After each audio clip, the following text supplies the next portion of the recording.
Lysistrata by Aristophanes, Scene 1, in a public square at Athens.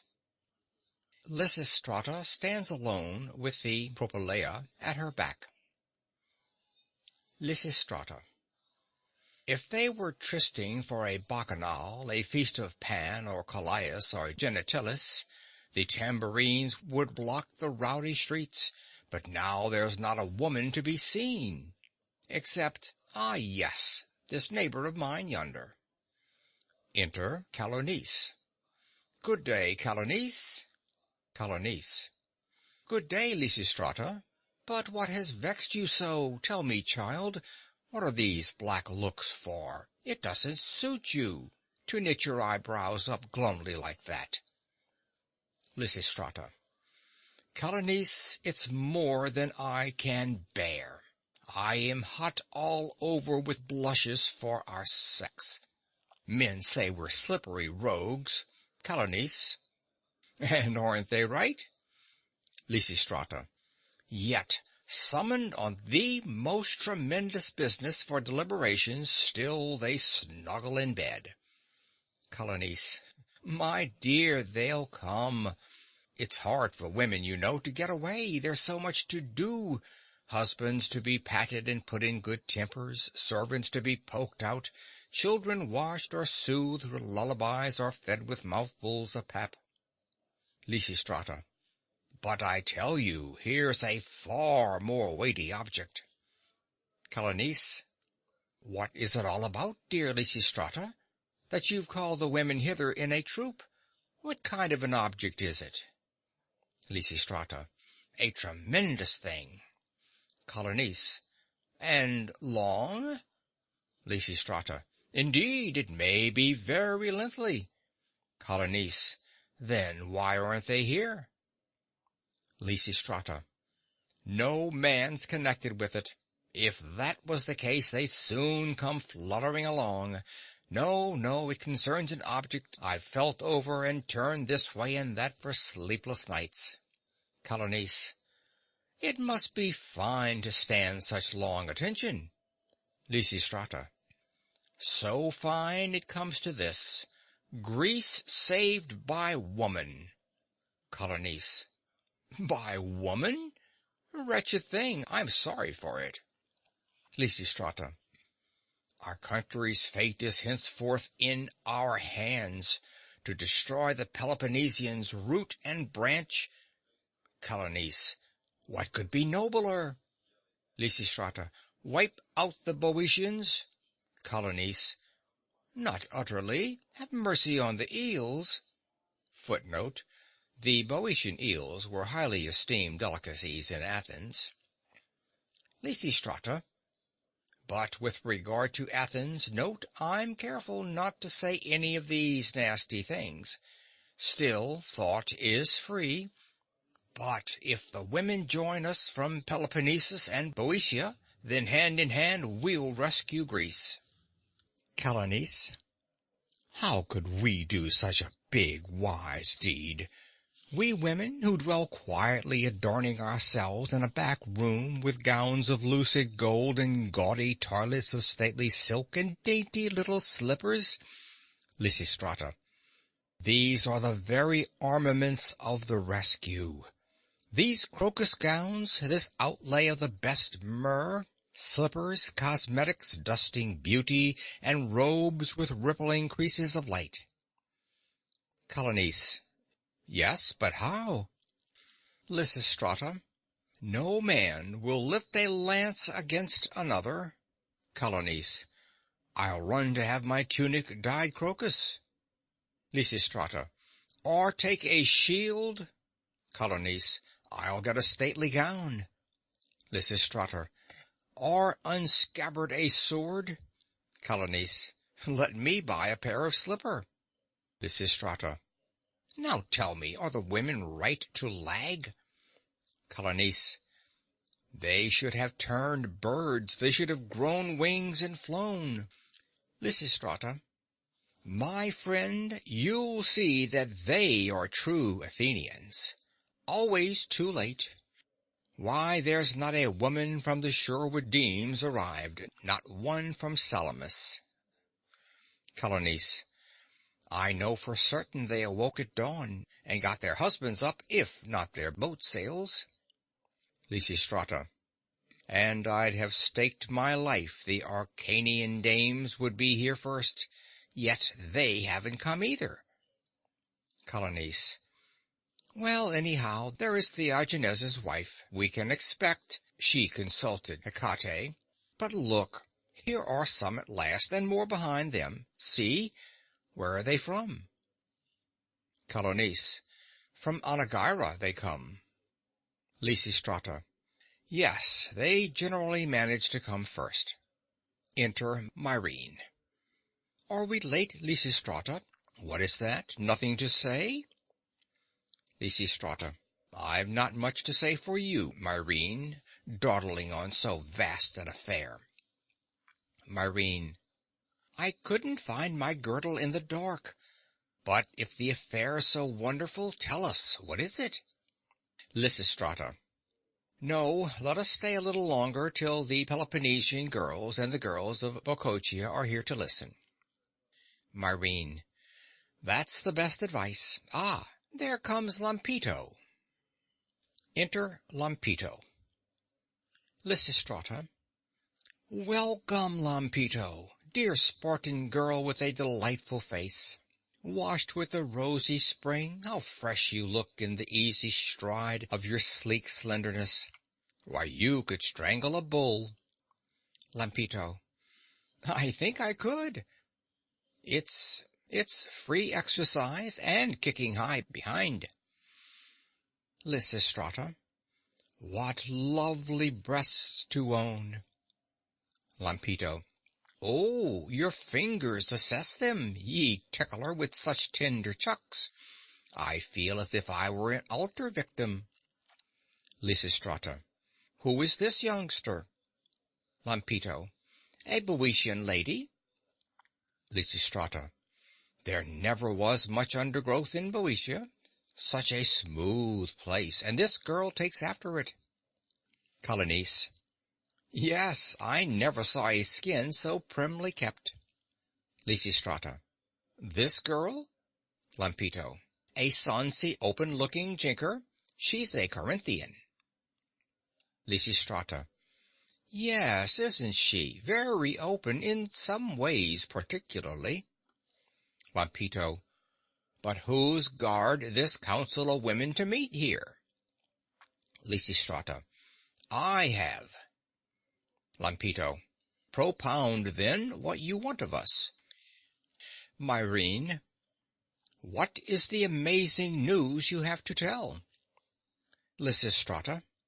I'll tell you, but first answer one small question. Myrene. As you like. Lysistrata. Are you not sad your children's fathers go endlessly off soldiering afar in this plodding war? I am willing to wager there's not one here whose husband is at home. Colonies.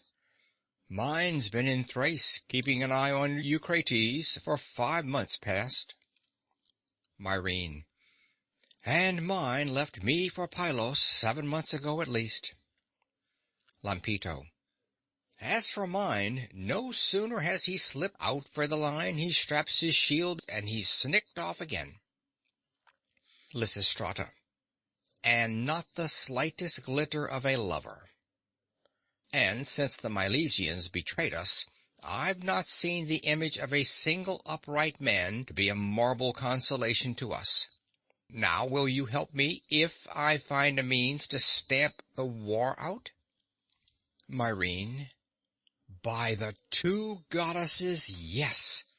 I will, though I've to pawn this very dress and drink the barter money the same day. Colonies. And I too, though I'm split up like a turbot, and half is hacked off as the price of peace. Lampito. And I too.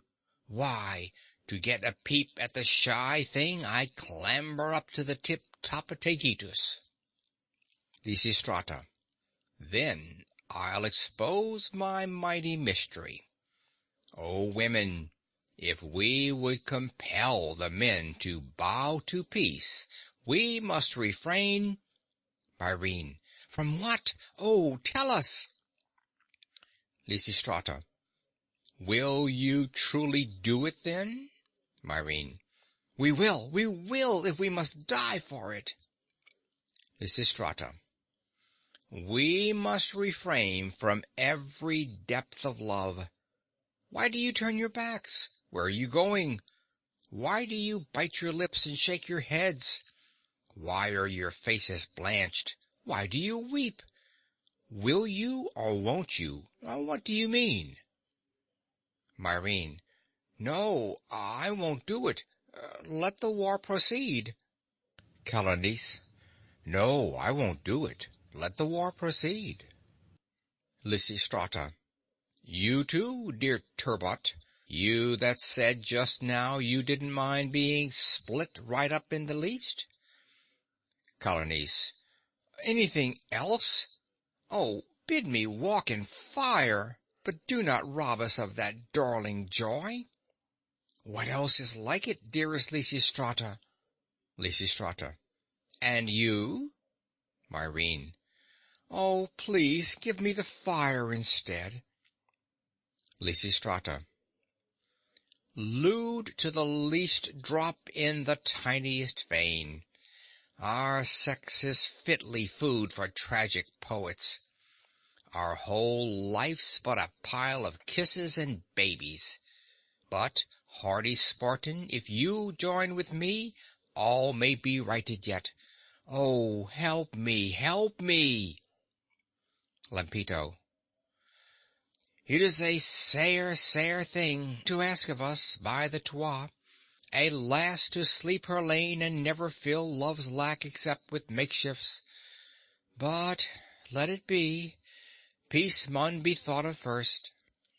Lysistrata. My friend, the only one amid this herd of weaklings. Colonice.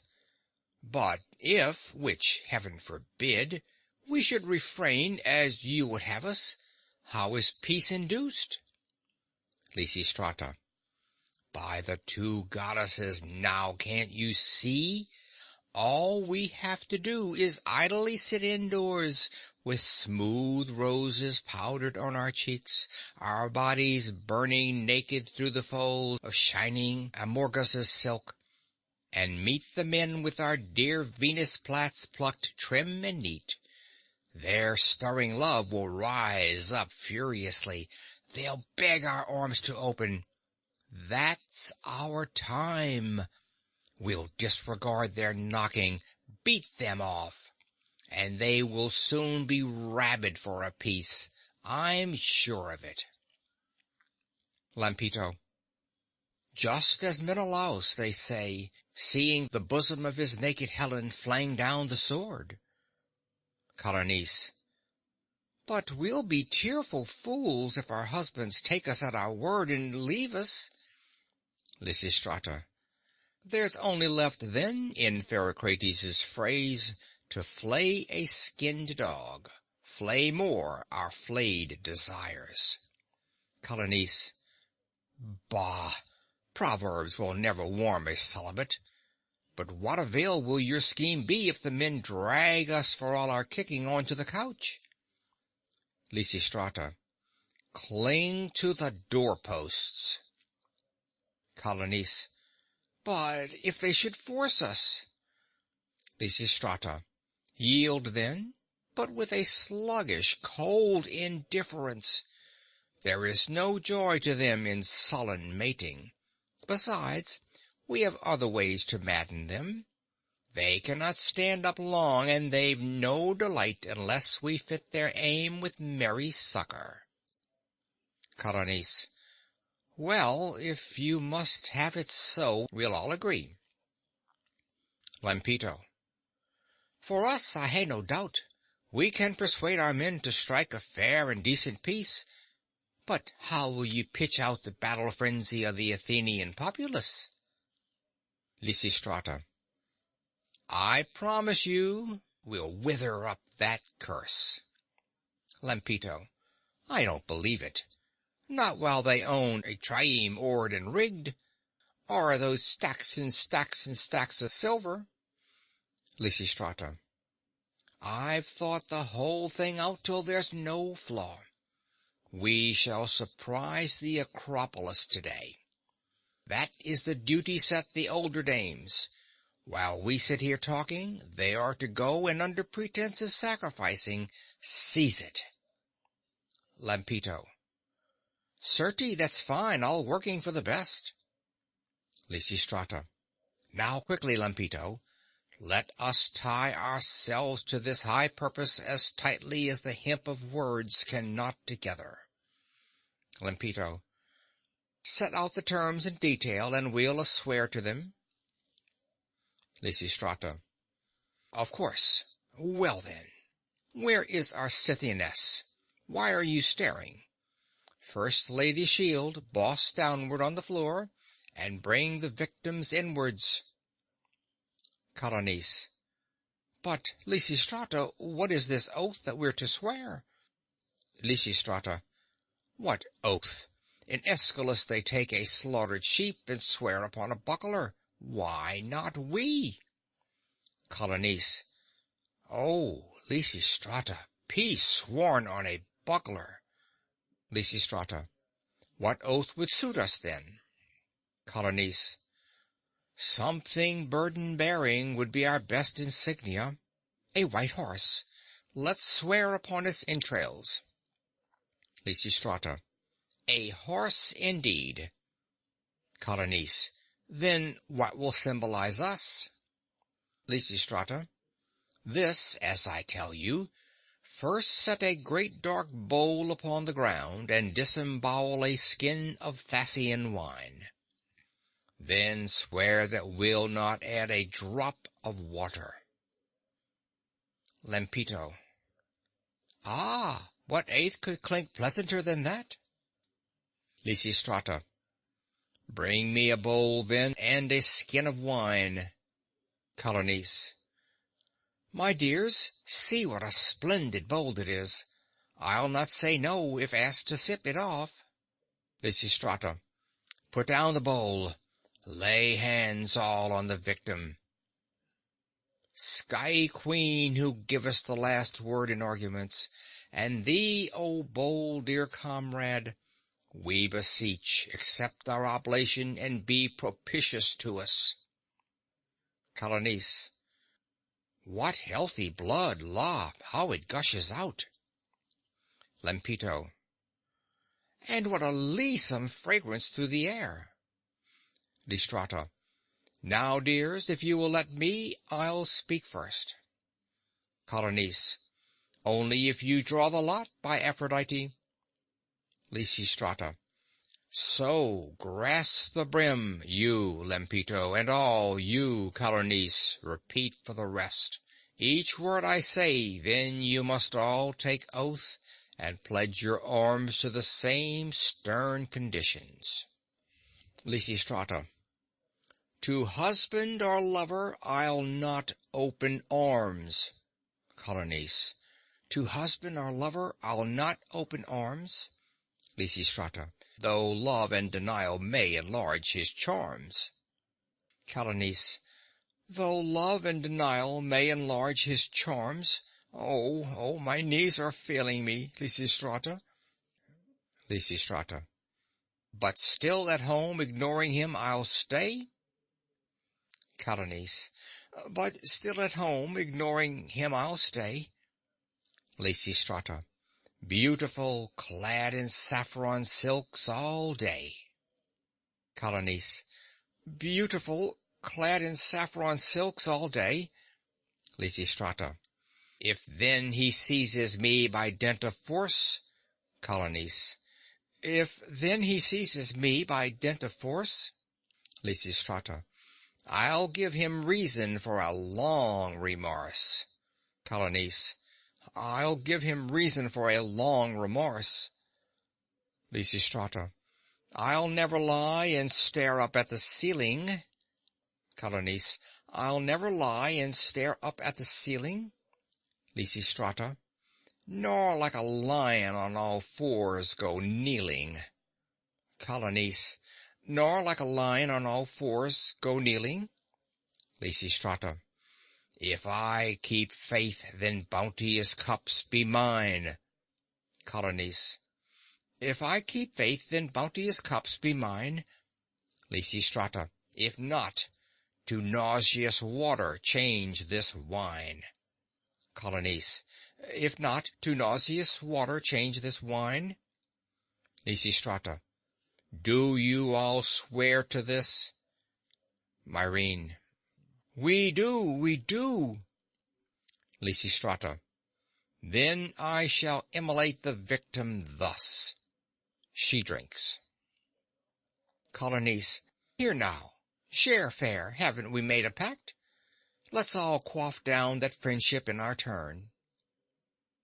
Lampito, hark, what caterwauling hubbub's that? Lysistrata, as I told you, the women have appropriated the citadel. So, Lampito, dash off to your own land and raise the rebels there. These will serve as hostages while we ourselves take our places in the ranks and drive the bolts right home.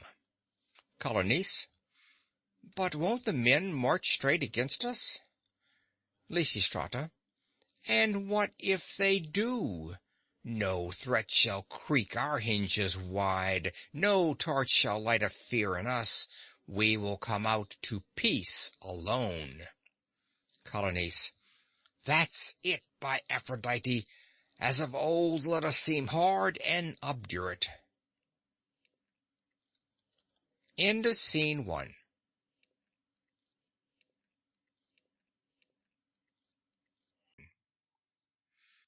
Scene 2. Before the gates of the Acropolis. Lampito and some go off, the others go up into the Acropolis. Chorus of old men enter to attack the captured Acropolis. Make room, Drakes. Move ahead. Why, your shoulders chafed, I see, with lugging uphill these lopped branches of the olive tree. How upside down and wrong way round along life sees things grow. Ah, Strimoderus, who'd have thought affairs could tangle so? The women who at home we fed, like witness fools with fostering bread, have impiously come to this. They've stolen the Acropolis. With bolts and bars our orders flout, and shut us out. Come, Philurgus, bustle hither, lay our faggots on the ground, in neat stacks beleaguering the insurgents all around. And the vile conspiratresses, plotting of such mischief dire, pile and burn them all together in one vast and righteous pyre. Fling with our own hands Lycon's wife to fry in the thickest fire. By Demeter, they'll get no brag when I've a vein to beat. Cleomenes himself was hurled out in sore defeat. His stiff-backed Spartan pride was bent. Out, stripped of all his arms he went, a pygmy cloak that would not stretch to hide his rump, the draggled wretch. 6 sprouting years of beard, the splith of 6 years' filth. That was a siege. Our men were ranged in lines of 17 deep, before the gates, and never left their posts there even to sleep. Shall I not spite the rash presumption then of foes like these, detested both of the gods and of Euripides? Else may the Marathon plain not boast my trophied victories. Ah, now there's but a little space to reach the place. A deadly climb it is, a tricky road, with all this bumping load. A pack-ass soon would tire. How these logs bruise my shoulders! Further still, jog up the hill, and puff the fire inside. Or, just as we reach the top, we'll find it's died. Oh, phew! I choke with the smoke. Lord Heracles, how acrid hot, out of the pot, this mad dog smoke leaps, worrying me and biting angrily.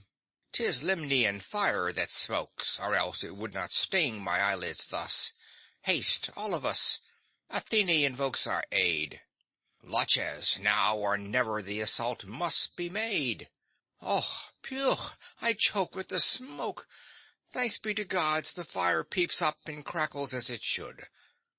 Now, why not first slide off our backs these weary loads of wood, and dip a vine branch in the brazier till it glows, then straight hurl it at the battering ram against the stubborn gate? If they refuse to draw the bolts in immediate compliance, we'll set fire to the wood, and smoke will strangle their defiance. Phew! What a spluttering drench of smoke! Come now from off my pack. Is there no Samos general to help me to unpack? Ah, there, that's over. For the last time now it's galled my shoulder. Flare up thine embers, brazier, and dutifully smolder, to kindle a brand that I the first may strike the citadel. Aid me, Lady Victory, that a triumph trophy may tell how we did anciently this insane audacity quell. Chorus of Women. What's that rising yonder? That ruddy glare, that smoky scurry? Oh, is it something in a blaze? Quick, quick, my comrades, hurry! Nicodice, helter-skelter, or poor Callices in flames, and Critella stifled in the welter. Oh, these dreadful old men, and their dark laws of hate! There, I'm all of a tremble lest I turn out to be too late. I could scarcely get near to the spring, though I rose before dawn, what with tattling of tongues and rattling of pitchers in one jostling din, with slaves pushing in. Still, here at last the water's drawn, and with it eagerly I run, to help those of my friends who stand in danger of being burned alive. For I am told a dribbling band of greybeards hobble to the field, great faggots in each palsied hand, as if a hot bath to prepare, and threatening that they'll soon drive these wicked women, or soon leave them charring into ashes there. Oh, goddess, suffer not, I pray, this harsh deed to be done, but show us Greece and Athens with their warlike acts repealed. For this alone, in this thy hold, thou goddess with a helm of gold, we laid hands on thy sanctuary.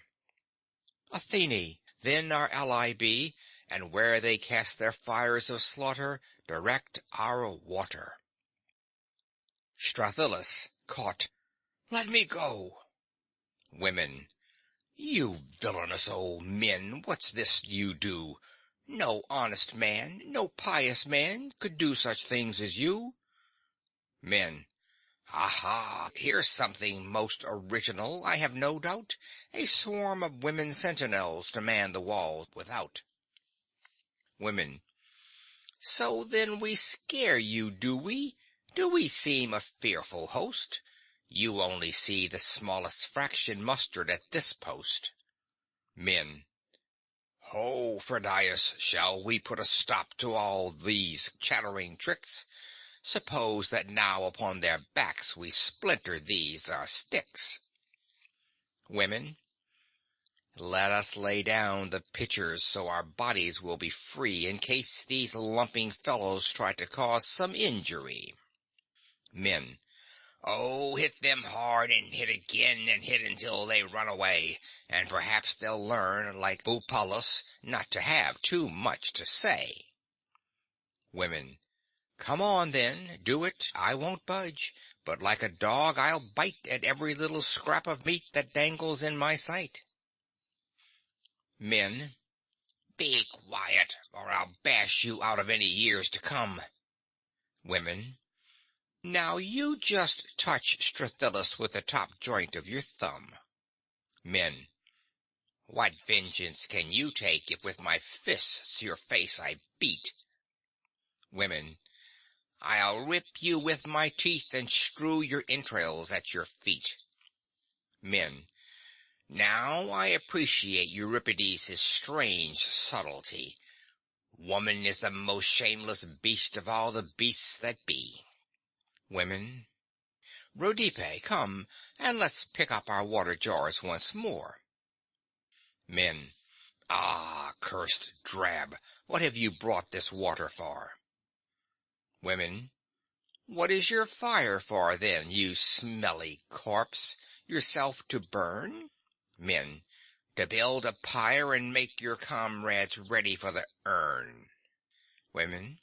And I've the water to put out your fire immediately. Men. What? You put out my fire? Women. Yes, sir, as you soon will see. Men. I don't know why I hesitate to roast you with this flame. Women. If you have any soap, you'll go off cleaner than you came. Men. Cleaner? You dirty slut. Woman.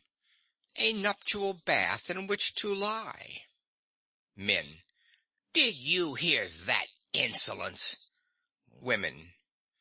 I'm a free woman, I. Men. I'll make you hold your tongue. Women.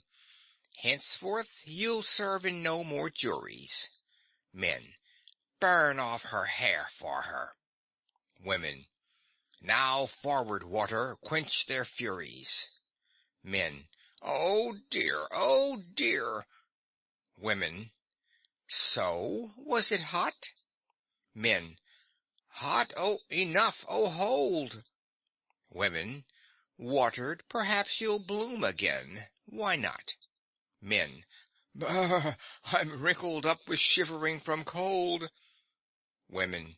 Next time you fire, you'll warm yourselves and leave us to our lot. Magistrate enters with attendant Scythians.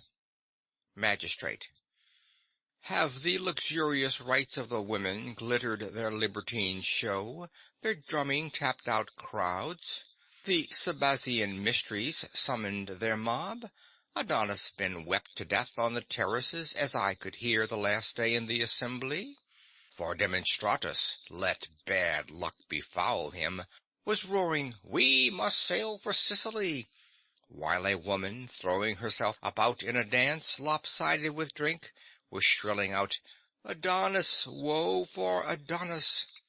Then Demonstratus shouted, "We must levy hoplites at Zacynthus." And there the women, up to the ears in wine, were screaming, "Weep for Adonis," on the housetop, the scoundrelly politician, that lunatic ox, bellowing bad advice through tipsy shrieks. Such are the follies wantoning in them. Men. Oh, if you knew their full effrontery, all the insults they've done, besides sousing us with water from their pots to our public disgrace, for we stand here wringing our clothes like grown-up infants.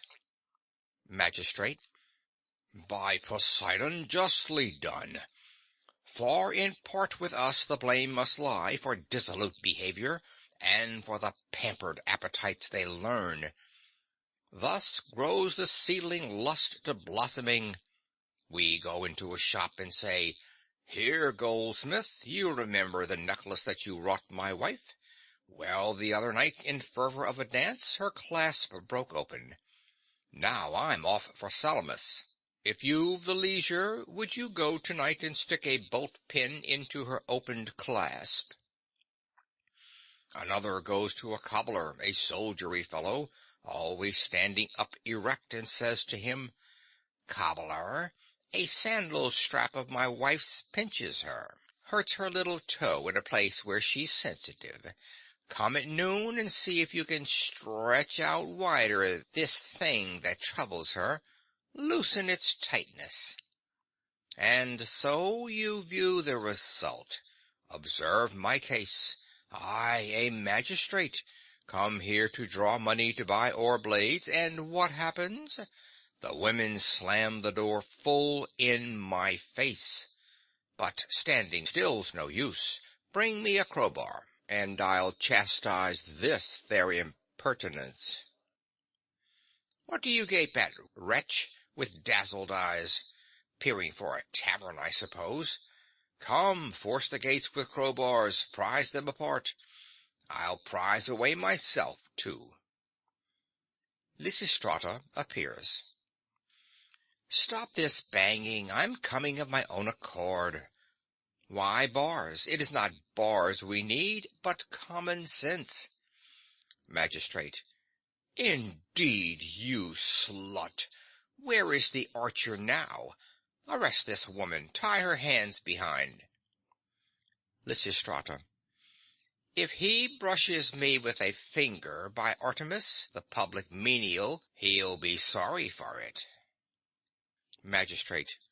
Are you afraid? Grab her about the middle. Two of you then. Lay hands on her and end it. Calanice. By Pandros, if your hand touches her, I'll spread you out and trample on your guts. Magistrate. My guts? Where is the other archer gone? Bind that minx there who talks so prettily. Myrene. By Phosphorus, if your hand moves out her way, you'd better have a surgeon somewhere handy. Magistrate. You too? Where is that archer? Take that woman. I'll put a stop to these surprise parties. Strethylus. By the turmeric Artemis, 1 inch nearer my fingers, and it's a bald man that'll be yelling. Magistrate. Tut, tut, what's here? Deserted by my archers, but surely a woman never can defeat us. Close up your ranks, my Scythians. Forward at them. Lysistrata. By the goddesses, you'll find that here awaits you 4 companies of most pugnacious women, armed capapi from the topmost luring curl to the lowest angry dimple. Magistrate. On, Scythians, bind them. Lysistrata.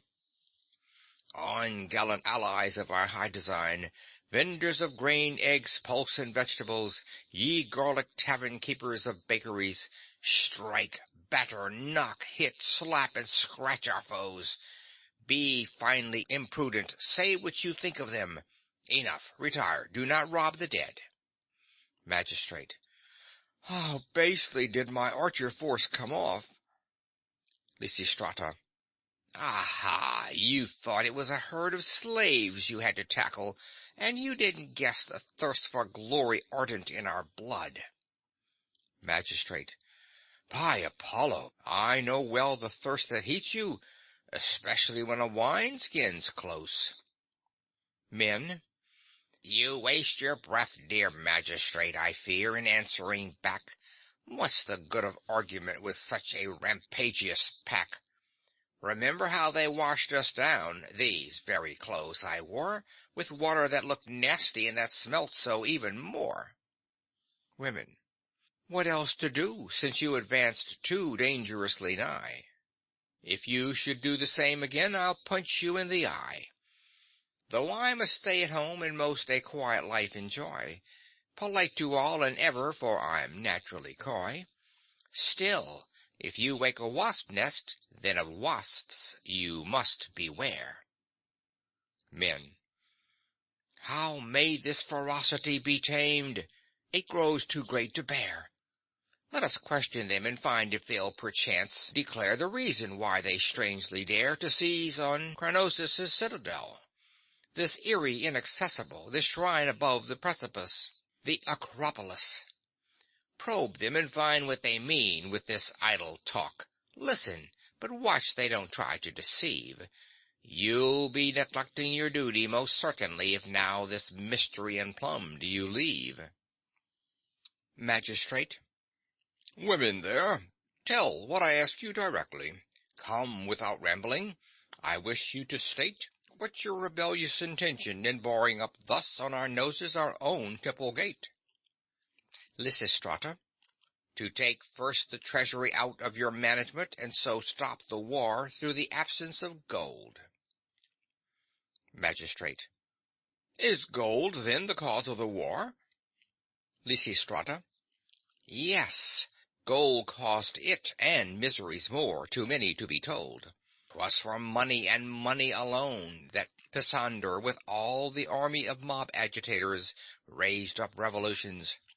But as for the future, it won't be worth while to set up to be traitors. Not an obol they'll get as their loot, not an obol, while we have the treasury chest in our command. Magistrate. What then is it that you propose? Lysistrata. Just this, merely to take the exchequer henceforth in hand. Magistrate. The exchequer? Lysistrata. Yes, why not? Of our capabilities you have had various clear evidences. Firstly, remember we have always administered soundly the budget of all home expenses. Magistrate. But this matter's different. Lysistrata. How is it different? Magistrate. Why, it deals chiefly with wartime supplies. Lysistrata. But we abolish war straight by our policy. Magistrate. What will you do if emergencies arise? Lysistrata. Face them out our own way. Magistrate. What? You will? Lysistrata. Yes, we will. Magistrate. Ah, then there's no help for it. We're all destroyed. Lysistrata. No, willy-nilly you must be safeguarded. Magistrate. What madness is this? Lysistrata. Why, it seems you're annoyed. It must be done, that's all. Magistrate. Such awful oppression never, oh never in the past yet I bore. Lysistrata.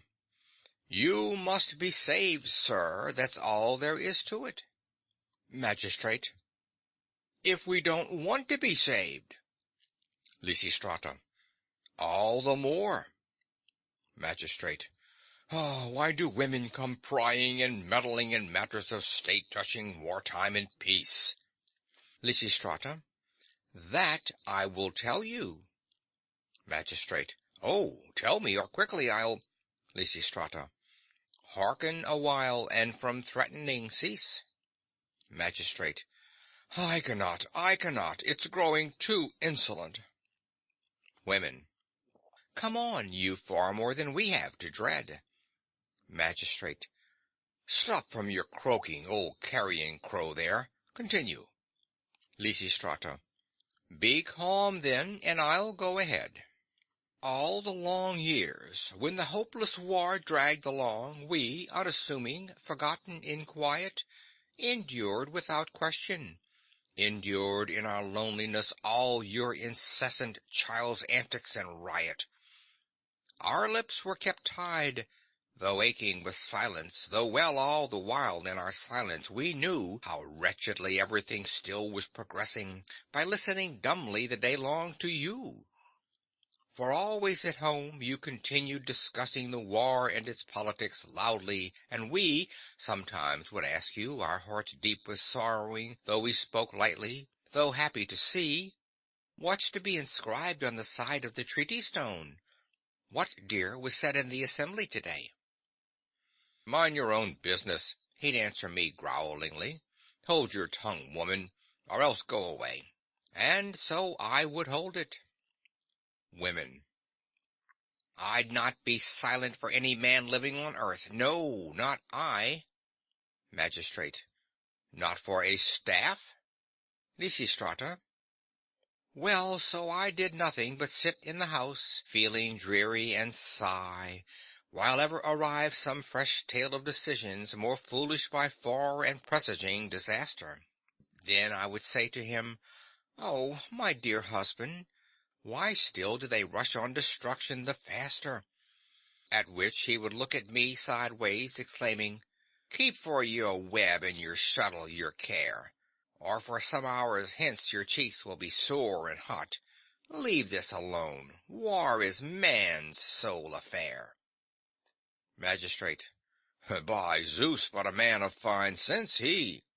Lysistrata. How sensible? You dotard, because he at no time had lent his intractable ears to absorb from our counsel one temperate word of advice kindly meant. But when at last in the streets we heard shouted, everywhere ringing the ominous cry, Is there no one to help us, no savior in Athens? And, no, there is no one, came back in reply. At once a convention of all wives through Hellas here for a serious purpose was held, to determine how husbands might yet back to wisdom, despite their reluctance in time, be compelled. Why then delay any longer? It's settled. For the future, you'll take up our old occupation. Now, in turn, you're to hold tongue, as we did, and listen while we show the way to recover the nation. Magistrate.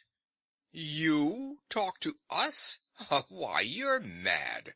I'll not stand it. Lysistrata. Cease babbling, you fool, till I end. Hold your tongue. Magistrate. If I should take orders from one who wears veils, may my neck straightway be deservedly wrung. Lysistrata. Oh, if that keeps pestering you, I've a veil here for your hair. I'll fit you out in everything, as is only fair. Calornice. Here's a spindle that will do. Myrrhine. I'll add a wool basket too. Lysistrata. Girdled now, sit humbly at home, munching beans, while you card wool and comb, for war from now on is the woman's affair. Women. Come then, down pitchers all, and on, courageous of heart, in our comradely venture, each taking her due part. I could dance, dance, dance, and be fresher after. I could dance away numberless suns, to no weariless let my knees bend. Earth I could brave with laughter, having such wonderful girls here to friend. Oh, the daring, the gracious, the beautiful ones! Their courage unswerving and witty will rescue our city. Oh, sprung from the seed of most valiant wombed grandmothers, scions of savage and dangerous nettles, prepare for the battle all, girt up your angers, our way the wind of sweet victory settles. Lysistrata. O tender Eros and lady of Cyprus, some flush of beauty I pray you devise, to flash on our bosoms, and, O Aphrodite, rosily gleam on our valorous thighs. Joy will raise up its head through the legions warring, and all of the far serried ranks of mad love bristle the earth to the pillared horizon, pointing in vain to the heavens above. I think that perhaps then they'll give us our title, peacemakers. Magistrate. What do you mean? Please explain. Lysistrata. First, we'll not see you now, flourishing arms about, into the marketplace clang again. Women. No, by the Paphian. Lysistrata. Still, I can conjure them as past, where the herbs stand or crockery sold, like corybants jingling, poor sots, fully armored, they noisily round on their promenade strolled. Magistrate. And rightly, that's discipline. Lysistrata. But what's sillier than to go on an errand of buying a fish carrying along an immense gorgon buckler instead of the usual platter or dish? A Phylarch I lately saw mounted on horseback, dressed for the part with long ringlets and all, stow in his helmet the omelet bought steaming from an old woman who kept a food stall. Near by a soldier, a Thracian, was shaking wildly his spear like Tereus in the play to frighten a fig girl, while unseen the ruffian filched from her fruit trays the ripest away. Magistrate. How, may I ask, will your rule re-establish order and justice in lands so tormented? Lysistrata. Nothing is easier. Magistrate. Out with it speedily. What is this plan that you boast you've invented? Lysistrata. If, when yarn we are winding, it chances to tangle, then, as perchance you may know, through the skein, this way and that, still the spool we keep passing till it is finally clear all again. So to untangle the war and its errors, ambassadors out on all sides we will send, this way and that, here, there, and round about. Soon you will find that the war has an end. Magistrate. So, with these trivial tricks of the household, domestic analogies of threads, skeins, and spools, you think that you'll solve such a bitter complexity, unwind such political problems? You fools! Lysistrata. Well, first, as we wash dirty wool so as to cleanse it, so with a pitiless zeal we will scrub through the whole city for all greasy fellows, burrs too, the parasites off we will rub. That verminous plague of insensate place-seekers soon between thumb and forefinger we'll crack. All who inside Athens' walls have their dwelling, into one great common basket we'll pack. Defranchised or citizens, allies or aliens, pell-mell the lot of them in we will squeeze, till they discover humanity's meaning. As for disjointed and far colonies, them you must never from this time imagine as scattered about just like lost hanks of wool. Each portion we'll take and wind into this center, inwards to Athens, each loyally pull, till from the vast heap, where all's piled together, at last can be woven a strong cloak of state. Magistrate. Oh, how terrible it is to stand here and watch them cording and winding at will with our fate, witless in war as they are. Lysistrata. What of us, then, who ever in vain for our children must weep, born but to perish afar and in vain? Magistrate. Not that. Oh, let that one memory sleep. Lysistrata. Then, while we should be companioned still merrily, happy as brides may the livelong night, kissing youth by, we are forced to lie single. But leave for a moment our pitiful plight. It hurts even more to behold the poor maidens helpless wrinkling in staler virginity. Magistrate. Does not a man age? Lysistrata. Not in the same way, not as a woman grows withered, grows he. He, when returned from war, though grey-headed, yet if he wishes can choose out a wife. But she has no solace save peering for omens, wretched and lonely the rest of her life. Magistrate. But the old man will often select. Lysistrata. Oh, why not finish and die? A beer is easy to buy. A honey cake I'll knead you with joy. This garland will see you are decked. Myrrhine. I also will fillet you. Lysistrata. What more is lacking? Step aboard the boat. See, Charon shouts ahoy. You're keeping him. He wants to shove afloat. Magistrate. Outrageous insults. Thus my place to flout? Now to my fellow magistrates I'll go, and what you perpetrated on me show. Lysistrata. Why are you blaming us for laying you out? Assure yourself we'll not forget to make the third day offering early for your sake. Magistrate retires. Lysistrata returns within. Old men. All men who call your loins your own, awake at last arise, and strip to stand in readiness, for as it seems to me, some more perilous offensive in their heads they now devise. I'm sure a tyranny like that of Hippias. In this I detect they mean to put us under themselves, I suspect, and that Laconians assembling at Celesthenes' house have played a trick of war, and provoked them madly to raid the treasury, in which term I include the pay for my food. For is it not preposterous they should talk this way to us, on a subject such as battle? And women as they are, about bronze bucklers dare prattle.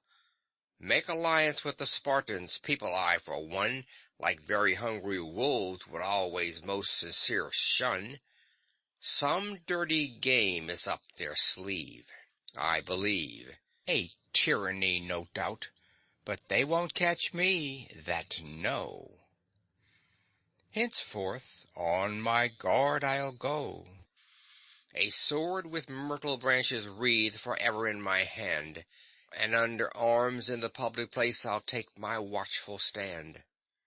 Shoulder to shoulder with Aristogiton, now my staff I'll draw, and start at once by knocking that shocking hag upon the jaw.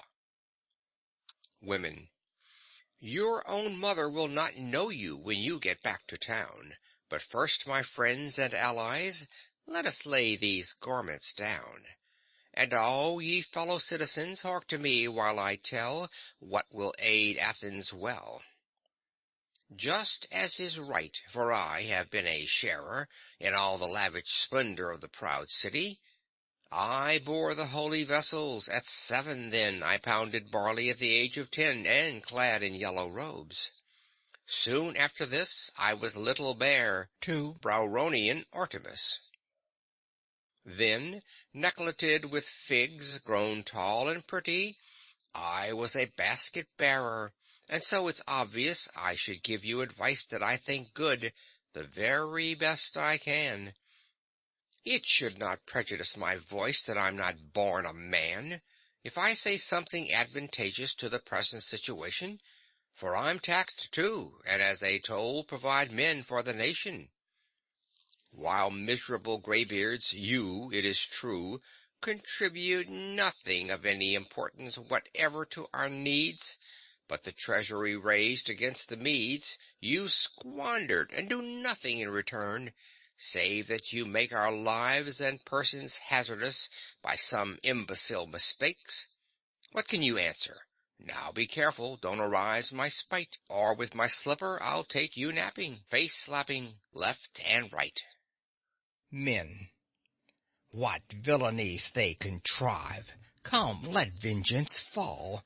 You that below the waist are still alive, off with your tunics at my call, naked all. For a man must strip to battle like a man. No quaking, brave steps taking, careless what's ahead, white-shoed in the nude, onward, bold. All ye who garrison Lepsidrion of old, let each one wag as youthfully as he can, and if he has the cause at heart, rise at least a span. We must take a stand and keep to it, for if we yield the smallest bit to their importunity, then nowhere with their inroads will be left to us immunity. But they'll be building ships, and soon their navies will attack us, as Artemisia did, and seek to fight us and to sack us. And if they mount, the knights they'll rob of a job, for everyone knows how talented they are in the saddle, having long practiced how to straddle. No matter how they're jogged there up and down, they're never thrown. Then think of Myron's painting, and each horse-backed Amazon in combat hand to hand with men. Come, on these women fall, and in pierced wood collars let's stick quick the necks of one and all. Women.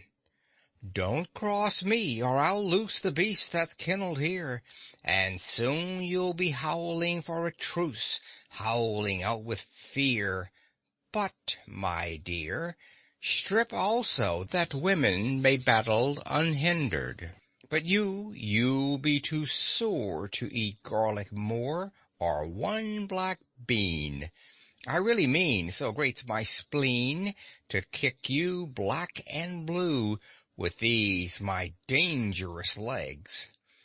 I'll hatch the lot of you if my rage you dash on, the way the relentless beetle hatched the eagle's eggs.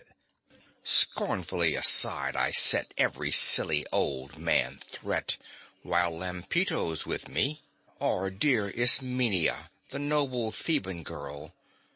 Then let decree be hotly piled upon decree. In vain will be your labors. Your futile rogue abominated by your suffering neighbor. To Hecate's feast I yesterday went. Off I sent to our neighbors in Boeotia, asking as a gift to me for them to pack immediately that darling dainty thing, a good fat eel, I mean, of course. But they refused because some idiotic old decrees in force. Oh, this strange passion for decrees nothing on earth can check, till someone puts a foot out tripping you and slipping you, break your neck. End of scene 2.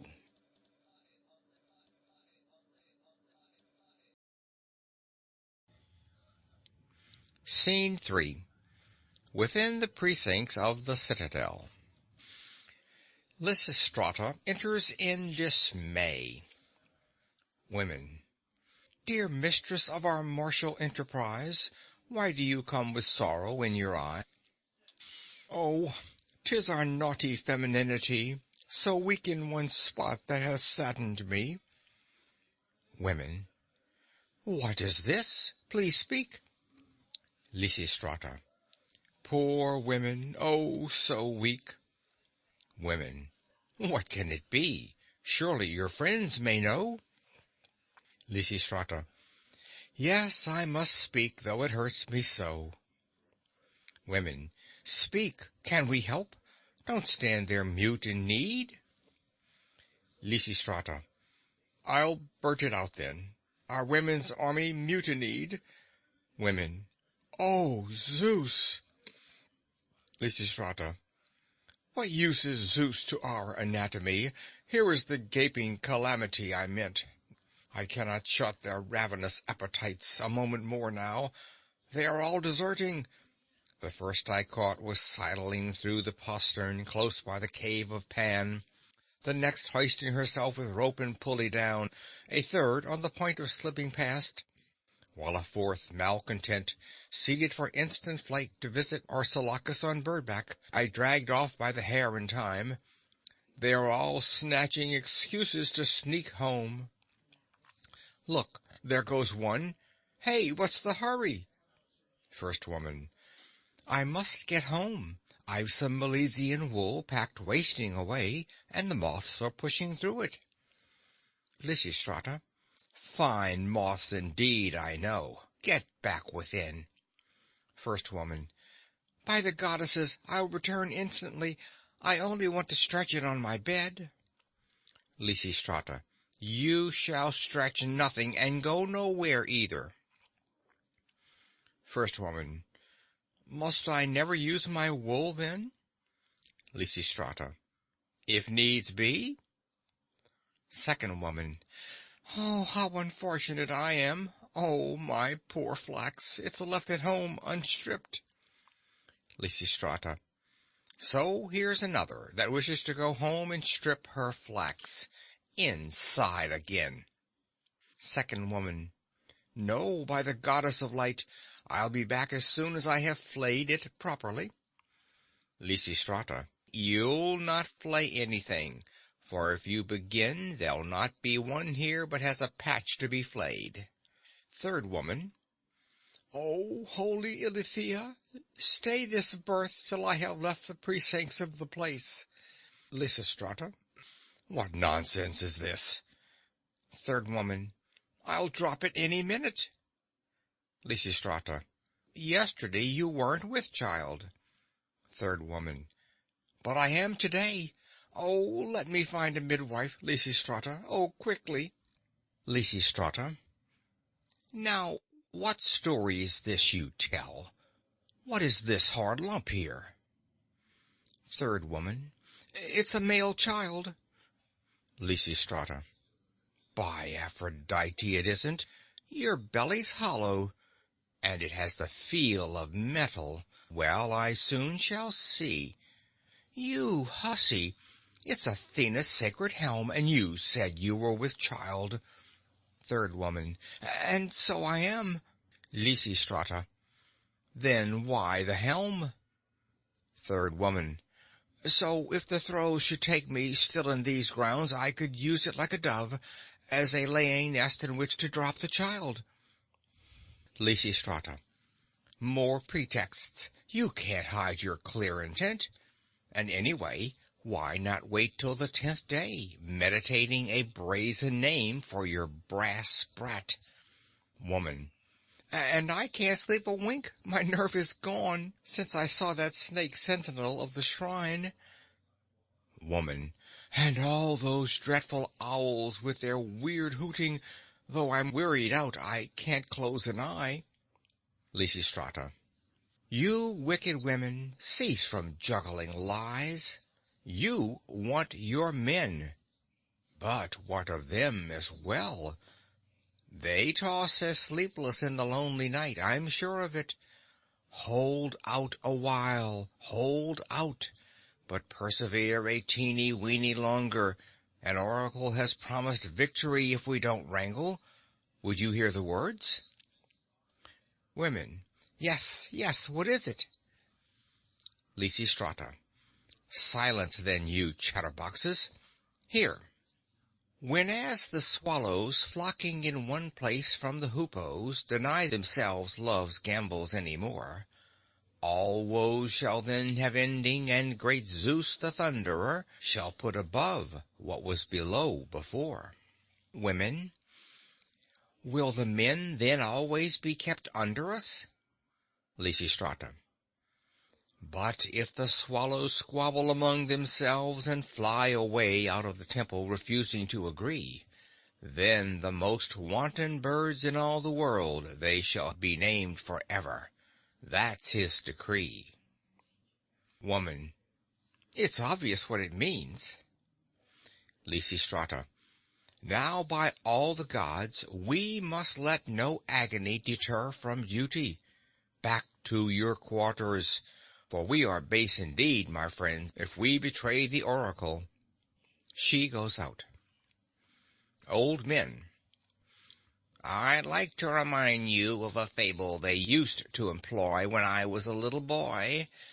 How once through fear of the marriage bed a young man, Milanion by name, to the wilderness ran, and there on the hills he dwelt. For hares he wove a net, which with his dog he set.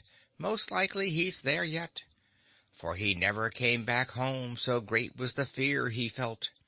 I loathe the sex as much as he, and therefore I no less shall be as chaste as was Milanion. Man.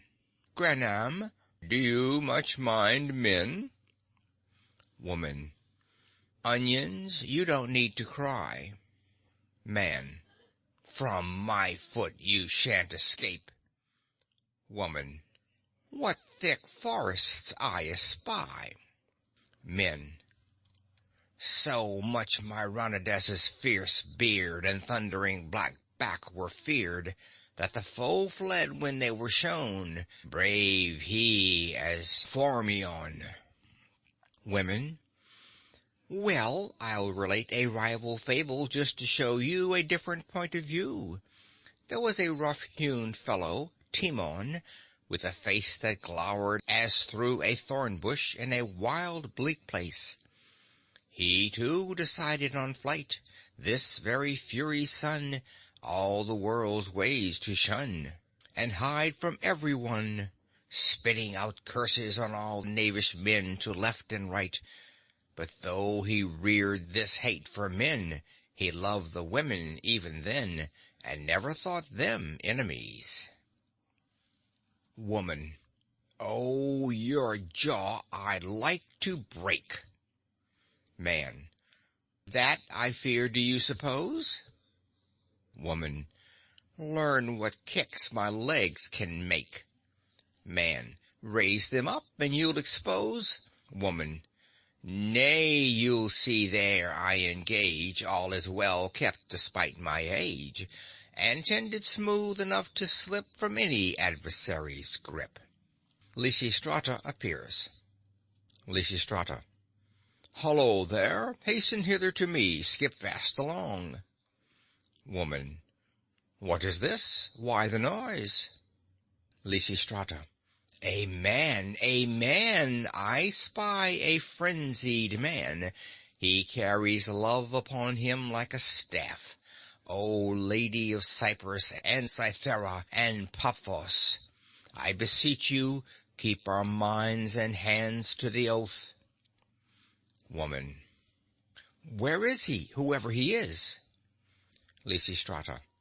By the temple of Chloe. Woman. Yes, now I see him. But who can he be? Lysistrata. Look at him.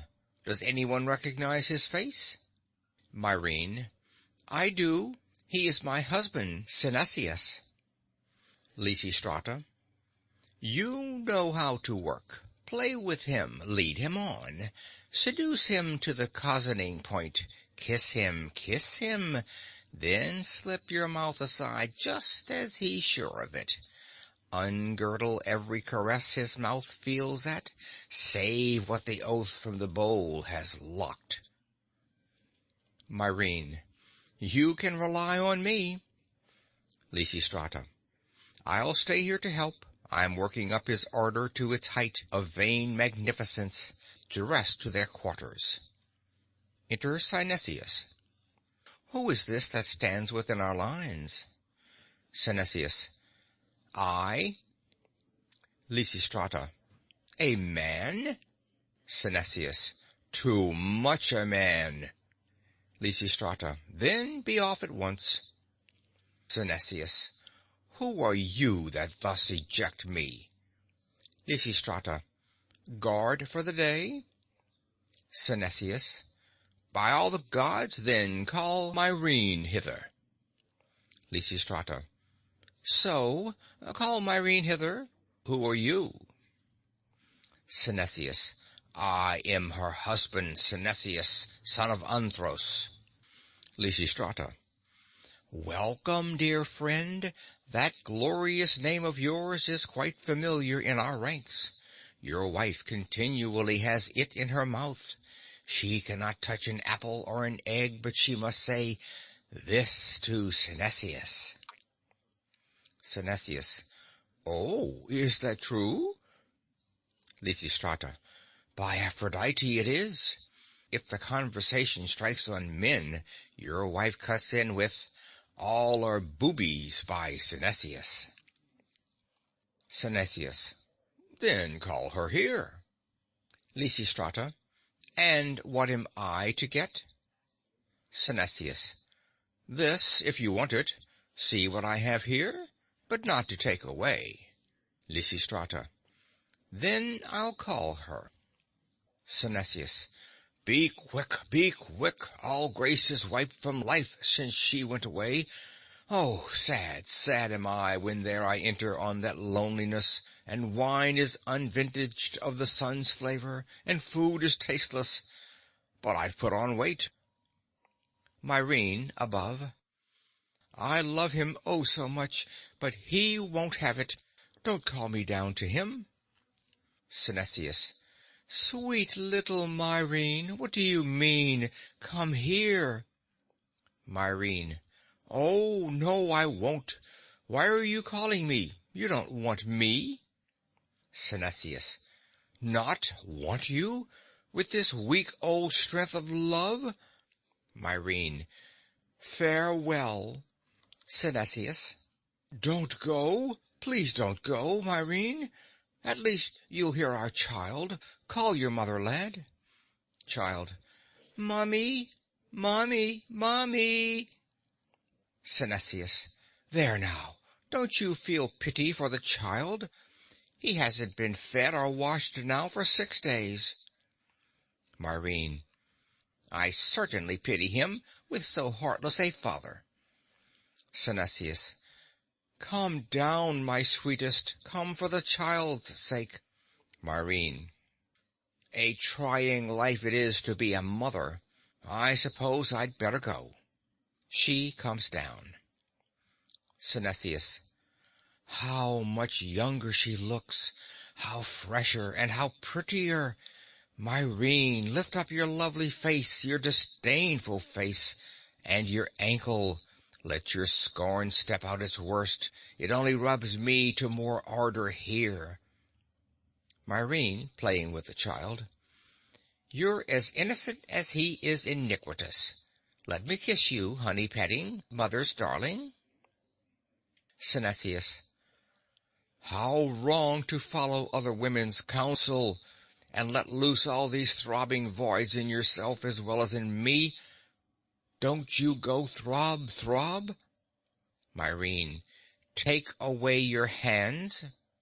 Synesius. Everything in the house is being ruined. Myrrhine. I don't care at all. Synesius.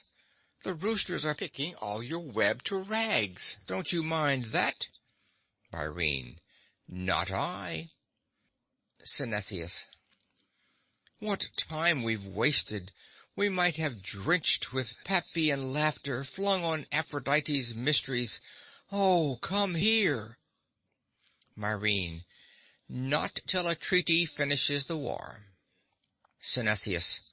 If you must have it, then we'll get it done. Myrrhine. Do it, and I'll come home. Till then I am bound. Synesius. Well, can't your oath perhaps be got around? Myrrhine. No, no. Still, I'll not say that I don't love you. Synesius. You love me? Then, dear girl, let me also love you. Myrrhine. You must be joking. The boy's looking on. Synesius. Here, Manes, take the child home. There, he's gone. There's nothing in the way now. Come to the point. Myrrhine. Here, in the open, in plain sight? Synesius. In Pan's cave, a splendid place. Myrrhine. Where shall I dress my hair again before returning to the citadel? Synesius. You can easily primp yourself in the clepsydra. Myrrhine. But how can I break my oath? Synesius. Leave that to me. I'll take all the risk. Myrrhine. Well, I'll make you comfortable. Synesius. Don't worry. I'd as soon lie on the grass. Myrrhine. No, by Apollo, in spite of all your faults, I won't have you lying on the nasty earth. From here, Myrrhine keeps on going off to fetch things. Synesius. Ah, how she loves me. Myrrhine. Rest there on the bench while I arrange my clothes. Oh, what a nuisance! I must find some cushions first. Synesius. Why some cushions? Please don't get them. Myrrhine. What? The plain, hard wood? Never, by Artemis. That would be too vulgar. Synesius. Open your arms. Myrrhine. No, wait a second. Synesius. Oh, then hurry back again. Myrrhine. Here the cushions are. Lie down while I... Oh, dear, but what a shame. You need more pillows. Synesius. I don't want them, dear. Myrrhine. But I do. Synesius. Thwarted affection mine. They treat you just like Heracles at a feast, with cheats of dainties. Oh, disappointing arms. Myrrhine. Raise up your head. Synesius. There, that's everything at last. Myrrhine. Yes, all. Synesius. Then run to my arms, you golden girl. Myrrhine. I'm loosening my girdle now. But you've not forgotten. You're not deceiving me about the treaty. Synesius. No, by my life I'm not. Myrrhine. Why, you've no blanket. Synesius. It's not the silly blanket's warmth, but yours I want. Myrrhine. Never mind. You'll soon have both. I'll come straight back. Synesius. The woman will choke me with her coverlets. Myrrhine. Get up a moment. Synesius. I'm up high enough. Myrrhine. Would you like me to perfume you? Synesius. By Apollo, no. Myrrhine. By Aphrodite, I'll do it anyway. Synesius. Lord Zeus, may she soon use up all the myrrh. Myrrhine. Stretch out your hand, take it and rub it in. Synesius. It's not as fragrant as might be, that is, not before it's smeared. It doesn't smell of kisses. Myrrhine. How silly I am. I've brought you Rhodian scents. Synesius. It's good enough. Leave it, love. Myrrhine. You must be jesting. Synesius. Plague rack the man who first compounded scent. Myrrhine. Here, take this flask. Synesius. I've a far better one. Don't tease me. Come here and get nothing more. Myrrhine. I'm coming. I'm just drawing off my shoes. You're sure you will vote for peace? Synesius. I'll think about it. She runs off. I'm dead. The woman's worn me all away. She's gone and left me with an anguished pulse. Men. Balked in your amorous delight, how melancholy is your plight! With sympathy your case I view, for I am sure it's hard on you. What human being could sustain this unforeseen domestic strain, and not a single trace of willing women in the place? Synesius. O Zeus, what throbbing suffering! Men. She did it all, the harlot, she with her atrocious harlotry. Women. Nay, rather call her darling sweet. Men. What, sweet? She's a rude, wicked thing. Synesius. A wicked thing, as I repeat. O Zeus, canst thou not suddenly let loose some twirling hurricane to tear her flapping up along the air, and drop her when she's whirled around here to the ground, neatly impaled upon the stake that's ready upright for her sake? He goes out. Enter Spartan herald. The magistrate comes forward. Herald. What here gabs the Senate and the Prytanes? I've fetched dispatches for them. Magistrate. Are you a man or a monstrosity? Herald. My shrimp-brained lad, I'm a herald, as ye see, who ha' come from Sparta, aren't apiece. Magistrate. Then why do you hide that lance that sticks out under your arms? Herald. I've brought no lance. Magistrate. Then why do you turn aside and hold your cloak so far out from your body? Is your groin swollen with stress of traveling? Herald. By Castor, I'll swear the man is wud. Magistrate. Indeed, your cloak is wide, my rascal fellow. Herald. But I tell ye no, an hour fleering. Magistrate. Well, what is it then? Herald. It's my dispatch cane. Magistrate. Of course, a Spartan cane. But speak right out. I know all this too well. Are new privations springing up in Sparta? Herald. Hawk, hard as could be in lofty, lusty columns. Our allies stand united. We maun get Pellene. Magistrate. Whence has this evil come? Is it from Pan? Herald.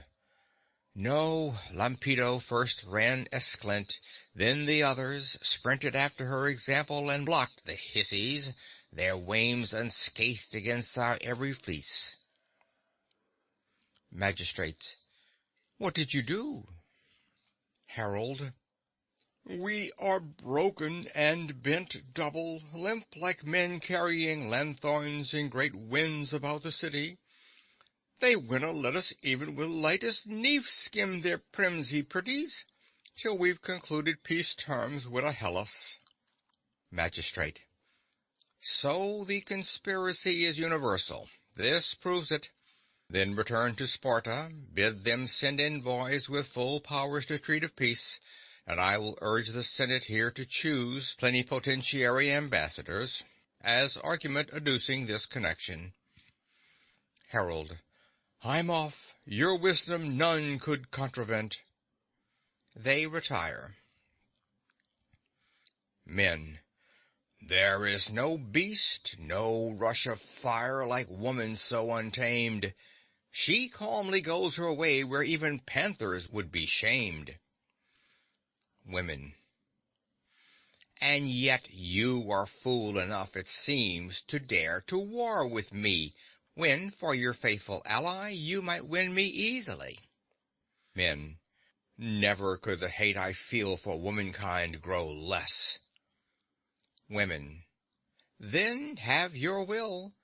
But I'll take pity on your nakedness, for I can see just how ridiculous you look, and so will help you with your tunic if close up I may now go. Men. Well, that by Zeus is no scoundrel deed. I frankly will admit I only took them off myself in a scoundrel raging fit. Women. Now you look sensible, and that you're men no one could doubt. If you were but good friends again, I'd take the insect out that hurt your eye. Men. Is that what's wrong? This nasty bitey thing? Please squeeze it out and show me what it is that makes this sting. It's been paining me a long while now. Women. Well, I'll agree to that, although you're most unmannerly. Oh, what a giant gnat! Here, look, it comes from marshy trichorisis, I can tell. Men. Oh, thank you. It was digging out a veritable well. Now that it's gone, I can't hold back my tears. See how they fall. Women. I'll wipe them off, bad as you are, and kiss you after all. Men. I won't be kissed. Women. Oh, yes, you will. Your wishes do not matter. Men. Oh, botheration take you all. How you cajole and flatter. A hell it is to live with you, to live without a hell. How truly was that said. But come, these enmities let's quell. Let's stop from giving orders, and I'll stop from doing wrong. So let's join ranks and seal our bargain with a choric song. Chorus. Athenians, it's not our intention to sow political dissension by giving any scandal mention, but on the contrary to promote good feeling in the state by word and deed. We've had enough calamities of late. So let a man or woman but divulge they need a trifle, say, 2 minas, 3 or 4. I've purses here that bulge. There's only one condition made. Indulge my women, this I pray. When peace is signed once more, on no account am I to be repaid. And I'm making preparation for a gay select collation with some youths of reputation. I've managed to produce some soup, and they're slaughtering for me a sucking pig. Its flesh should taste as tender as could be. I shall expect you at my house today. To the baths make an early visit, and bring your children along. Don't dawdle on the way, ask no one, enter as if the place was all your own. Yours henceforth is it.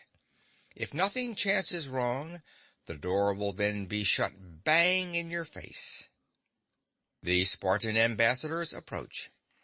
Chorus. Here come the Spartan envoys with long worried beards. Hail, Spartans, how do you fare? Did anything new arise? Spartans. No need for a clutter of words. Do you see our condition? Chorus. The situation swells to greater tension. Something will explode soon. Spartans. It's awful truly. But come, let us with the best speed we may scribble a peace. Chorus. I notice that our men, like wrestlers poised for contest, hold their clothes out from their bellies. An athlete's melody, since exercise alone can bring relief. Athenians. Can anyone tell us where Lysistrata is? There is no need to describe our men's condition. It shows up plainly enough. Chorus. It's the same disease. Do you feel a jerking throbbing in the morning? Athenians. By Zeus, yes. In these straits I'm racked all through. Unless peace is soon declared, we shall be driven in the void of women to try Cleisthenes. Chorus. Be wise and cover those things with your tunics. Who knows what kind of person may perceive you? Athenians. By Zeus, you're right. Spartans. By the twa goddesses, indeed ye are. Let's put our tunics on. Athenians. Hail, O my fellow sufferers! Hail, Spartans! Spartans. O Henny, darling, what a woeful thing, if they had seen us with our lunging waddies! Athenians. Tell us then, Spartans, what has brought you here? Spartans. We come to treat of peace. Athenians. Well spoken there, and we the same. Let us call out Lysistrata, since she alone can settle the peace terms. Spartans. Call Lysistratus too, if ye don't mind. Chorus. No, indeed, she hears your voices, and she comes. Enter Lysistrata. Hail, wonder of all women, now you must be in turn hard, shifting, clear, deceitful, noble, crafty, sweet, and stern. The foremost men of Hellas, smitten by your fascination, have brought their tangled quarrels here for your sole arbitration. Lysistrata. An easy task, if the love's raging homesickness doesn't start trying out how well each other will serve instead of us. But I'll know at once if they do. Oh, where's that girl, Reconciliation? Bring first before me the Spartan delegates, and see you lift no rude or violent hands. None of the churlish ways our husbands used, but lead them courteously as women should. And if they grudge fingers, guide them by other methods, and introduce them with ready tact. The Athenians draw by whatever offers you a grip. Now, Spartans, stay here facing me.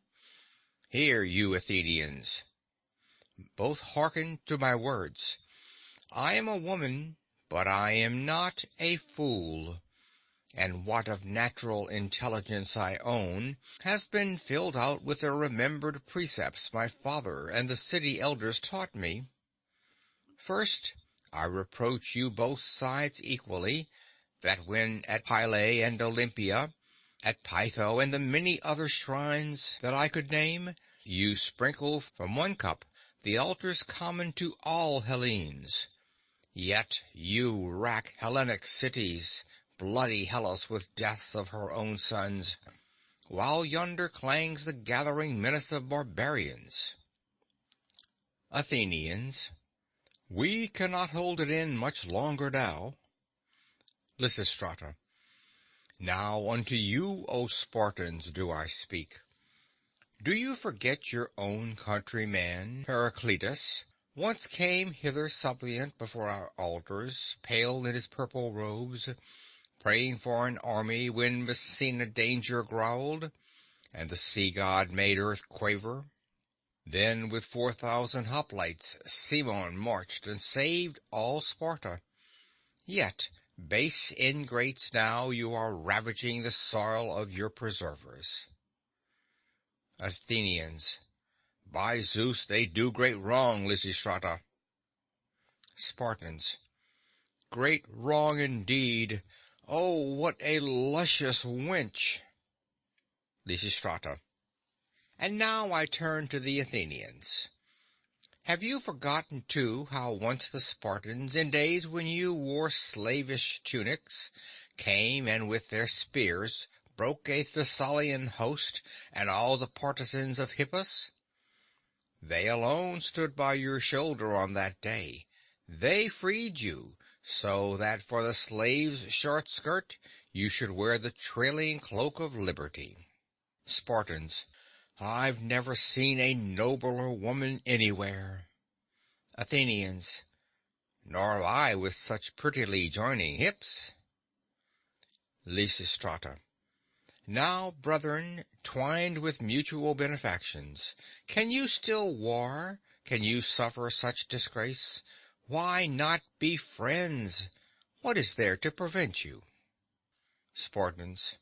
We're agreed, Jen, that we get this tempting mole. Lysistrata. Which one? Spartans. That one we've wanted to get into. Oh, for so long. Pylos, of course. Athenians. By Poseidon, never. Lysistrata. Give it up. Athenians. Then what will we do? We need that ticklish place united to us. Lysistrata. Ask for some other lurking hold in return. Athenians. Then, we'll choose this snug thing here, Achenos. Shall we call the nestling spot, and this backside haven, these desirable twin promontories, the Malaic, and then, of course, these Megarian legs? Spartans. Not that. Oh, surely not that. Never that. Lysistrata. Agree. Now 1 or 2 legs, more or less. Athenians. I want to strip at once and plow my land. Spartans. And mine, I want to fertilize at once. Lysistrata. And so you can, when peace is once declared. If you mean it, get your allies' heads together and come to some decision. Athenians. What allies? There is no distinction in our politics. We've risen as one man to this conclusion. Every ally is jumping mad to drive it home. Spartans. And ours the same, for sure. Athenians. The Charistians first, I'll bet on that. Lysistrata. I agree with all of you. Now off, and cleanse yourself for the Acropolis, for we invite you all into a supper from our commissariat baskets.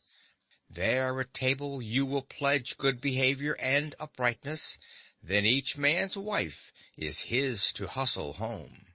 Athenians. Come as quickly as possible. Spartans. As quick as you like. Lead on. Athenians. Oh, Zeus, quick, quick, lead quickly on. They hurry off. Chorus. Broidered stuffs on high I'm heaping, fashionable cloaks and sweeping trains, not even gold gods keeping. Take them all, I pray you, take them all, I do not care, and deck your children, your daughter, if the basket she's to bear. Come, every one of you, come in and take of this rich hoard a share. Naught's tied so skillfully, but its seal you can break, and plunder all you spy inside. I've laid out all that I can spare, and therefore you will see nothing, unless than I, your sharper-eyed. If lacking corn a man should be, while his slaves clamor hungrily, and his excessive progeny, then I've a handful of grain at home, which is always to be had, and to which in fact a more than life-size loaf I'd gladly add. Then let the poor bring with them bag or sack, and take this store of food. Manes, my man, I'll tell to help them all to pack their wallets full, but oh, take care, I had forgotten, don't intrude, or terrified you yell. My dog is hungry too, and bites. Beware. Some loungers from the market with torches approach the banqueting hall. The porter bars their entrance. First market lounger. Open the door. Porter. Here, move along. First market lounger. What's this? You're sitting down. Shall I singe you with my torch? That's vulgar. Oh, I couldn't do it. Yet if it would gratify the audience, I'll mortify myself. Second market lounger. And I will too. We'll both be crude and vulgar. Yes, we will. Porter. Be off at once now, or you'll be wailing dirges for your hair. Get off at once, and see you don't disturb the Spartan envoys, just coming out from the splendid feast they've had. The banqueters begin to come out. First Athenian. I've never known such a pleasant banquet before, and what delightful fellows the Spartans are. When we are warm with wine, how wise we grow. Second Athenian. That's only fair, since sober we're such fools. This is the advice I'd give the Athenians. See, our ambassadors are always drunk, for when we visit Sparta sober, then we're on the alert for trickery all the while, so that we miss half the things they say, and misinterpret things that were never said, and then report the muddle back to Athens. But now we're charmed with each other. They might cap with Telamon catch instead of Clytagora, and we'd applaud and praise them just the same. We're not too scrupulous in weighing words. Porter. Why, here the rascals come again to plague me. Won't you move on, you sorry loafers there? Market lounger. Yes, by Zeus, they're already coming out. Spartans. Now, Heine, dearest, please take up your pipe, that I may try a spring and sing my best in honor of the Athenians and ourselves. Athenians. Aye, take your pipe. By all the gods, there's nothing could glad my heart more than to watch you dance. Spartans. Mnemosyne, let thy fire storm these yonkers a tongue with stormy ecstasy. My muse that knows our deeds and theirs, how when at sea their navies swooped upon the Medes at Artemision. Gods for their courage did they strike, wrenching a triumph from their foes. While at Thermopylae, Leonidas's army stood, wild boars they were, like wild boars that with fierce threat their terrible tusks whet. The sweat ran streaming down each twisted face, fain blossoming in strange petals of death, painted from mortal breath. The sweat drenched other bodies in that place, for the hurly-burly of the Persians glittered more than the sands on the shore. Come, hunting girl, and hear my prayer. You whose arrows whiz in woodlands, come and bless this peace we swear. Let us be fenced with age-long amity. Oh, let this bond stick ever firm through thee in friendly happiness. Henceforth no guileful perjury be seen. Oh, hither, hither, O thou wild wood queen! Lysistrata. Earth is delighted now, peace is the voice of earth. Spartans, sort out your wives, Athenians, yours. Let each catch hands with his wife and dance his joy. Dance out his thanks, be grateful in music, and promise reformation with his heels. Athenians. O dancers, forward, lead out the graces, call Artemis out, then her brother, the dancer of skies, that gracious Apollo invoked with a shout, Dionysius, out of whose eyes breaks fire on the Maenads that follow, and Zeus with his flares of quick lightning, and call happy Hera queen of all, and all the daemons summon hither to be witnesses of our revelry, and of the noble peace we have made. Aphrodite, our aid. Lo, Paeon, lo, cry for victory leap, attained by me, leap. Uoi, uoi, uoi, uoi. Spartans. Piper, give us the music for a new song. Spartans. Leaving again lovely, lofty Taygetus. Hither, O Spartan muse, hither to greet us, and with our choric voice to raise, to Amyclean Apollo praise, and Tyndarus' gallant sons whose days along Eurotas' bank merrily pass, and Athene of the house of brass. Now the dance begin. Dance, make swirl your fringe, O woolly skin, while we join voices to hymn dear Sparta that rejoices in a beautiful song, and love to see dancers tangled beautifully. For the girls in tumbled ranks along Eurota's banks, like wanton fillies thrang, frolicking there. And like Bacchantes shaking the wild air to comb a giddy laughter through the air, Bacchantes that clench thrice as they sweep to the ecstatic leap. And Helen, child Alida, come, thou holy, nimble, graceful queen, lead thou the dance, gather thy joyful tresses up in bands, and play like a fawn. To madden them, clap thy hands, and sing praise to the warrior goddesses templed in our lands, her of the house of brass. End of Scene 3. End of Lysistrata by Aristophanes.